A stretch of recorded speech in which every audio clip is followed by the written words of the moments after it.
हाल ही में सोनम वांगचुक के पिता को लेकर एक दावा सामने आया है।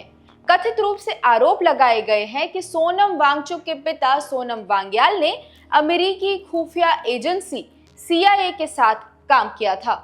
ओनली फैक्ट नामक वेबसाइट के फाउंडर विजय पटेल द्वारा किए गए ये कुछ दावे इस प्रकार है कि अमेरिका की फॉरेन इंटेलिजेंस एजेंसी CIA ने नंदा देवी पर्वत पर एक परमाणु जनरेटर खो दिया, जहां से गंगा नदी को सबसे ज्यादा पानी मिलता है। उनका कहना था कि CIA की इस टीम में सोनम वांगचुक के पिता सोनम वांग्याल शामिल थे और बाद में वांग्याल कांग्रेस में शामिल हो गए। देखने जाए तो ये काफी दिलचस्प कहानी है और अभी तक सोनम वांगचुक के खिलाफ सामने आए आरोपों के पीछे एक कॉन्स्पिरेसी थ्योरी को सही ठहराने में भूमिका अदा करती है। लेकिन कहानी में ट्विस्ट ये है कि सोनम वांगचुक के पिता सोनम वांग्याल और CIA की टीम में शामिल सोनम वांग्याल दोनों ही अलग अलग शख्स है।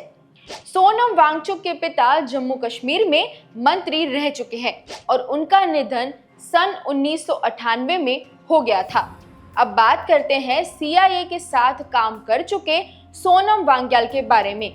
ये दूसरे सोनम वांग्याल पर्वतारोही थे और उन्होंने महज 23 वर्ष की आयु में माउंट एवरेस्ट पर चढ़ाई की थी। माउंटेनियर सोनम वांग्याल अमेरिका की खुफिया एजेंसी के साथ भारत के एक जॉइंट सीक्रेट मिशन में शामिल थे। नंदा देवी शिखर पर एक परमाणु ऊर्जा चालित उपकरण स्थापित करना था।